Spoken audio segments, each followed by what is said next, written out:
ओम नमो भगवते वासुदेवाय नमः। भक्ति भावना यूट्यूब चैनल पर आप सभी का स्वागत है। आज मैं आपको एकादशी के बारे में जानकारी दूंगा। देव उठनी एकादशी कब की रहने वाली है। देव उठनी एकादशी, इसी दिन से सभी मंगलिक कार्य प्रारंभ हो जाते हैं। सभी मंगलिक कार्य होने इसी दिन से प्रारंभ हो जाते हैं, जैसे विवाह है, गृह प्रवेश है, मुंडन संस्कार है, सभी इसी दिन से प्रारंभ हो जाते हैं।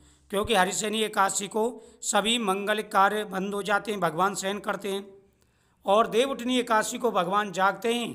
इस दिन से ही सभी कार्य भी संपन्न होना शुरू हो जाते हैं। यह व्रत कब का रहने वाला है, कौन कौन सी राशियां जो बहुत ही ज़्यादा भाग्यशाली रहेंगी और कौन से उपाय करें, पूरी जानकारी आपको मिलेगी। तो ये दिन बहुत बड़ा दिन है, क्योंकि इस दिन तुलसी विवाह भी किया जाता है। भगवान सालग्राम और तुलसी माता का विवाह भी किया जाता है। अगर इस दिन आपने उपाय कर लिया तो आपके सारे कार्य बन जाएंगे, हर कार्य सिद्ध हो जाएंगे।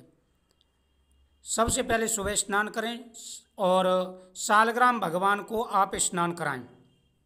सालग्राम भगवान जी को आप स्नान कराएं और तुलसी माता के सामने दीपक जलाएं, अपनी प्रार्थना बोलें तुलसी माता के सामने। और फिर जब विवाह संपन्न हो तो उस समय आप सम्मिलित हों, विवाह में सम्मिलित हों। इससे आपको लाभ मिलेगा, आपकी मनोकामना पूरी होगी। तो बहुत ही अच्छा योग इस बार बन रहा है, महादुर्लभ योग का निर्माण हो रहा है, आपके सभी कार्य बनेंगे। तो इस दिन तुलसी जी और सालग्राम जी का विवाह संपन्न कराया जाता है। इस दिन भगवान सालग्राम जी के सामने अपनी इच्छा बोल करके, जो महिलाओं को लड़के की प्राप्ति नहीं हो पाई है या जिनकी प्रत्येक कार्य में रुकावट आ रही है, तो भगवान के सामने आपको केले का फल चढ़ाना है। केला और आंवला, ये दो चीज़ें ला करके भगवान को चढ़ाएंगे और तुलसी माता को चुंदरी उड़ाएंगे।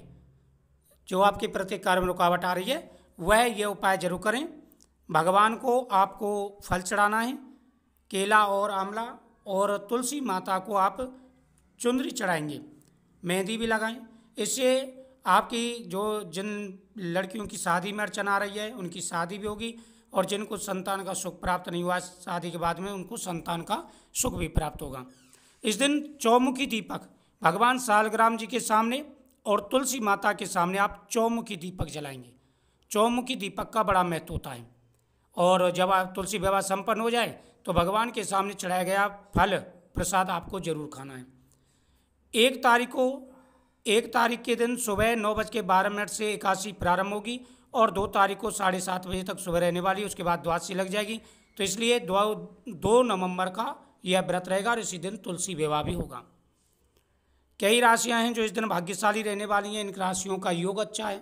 तो सबसे पहली है इसमें मेष राशि, बेहद ही भाग्यशाली और शुभ रहने वाली है। उसके बाद में मिथुन राशि, कर्क राशि, और आपकी कन्या राशि, वृश्चिक राशि, धनु राशि, मकर राशि, कुंभ राशि, मीन राशि। 9 राशियां हैं। इस दिन बहुत ही ज़्यादा भाग्यशाली और शुभ रहने वाली हैं। इन राशि वालों का योग बहुत ही अच्छा है। इन राशि वालों को सफलता मिलेगी, कारोबार अच्छा चलेगा, कार्यों में आ रही अड़चनें दूर होंगी और भगवान प्रसन्न होकर के आशीर्वाद देंगे।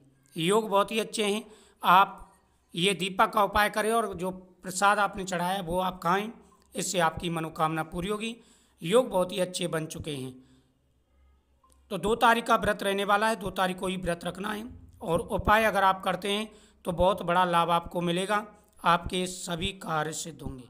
तो वीडियो को शेयर करें, चैनल को सब्सक्राइब करें, कमेंट में ओम नमो भगवते वासुदेवाय नमः।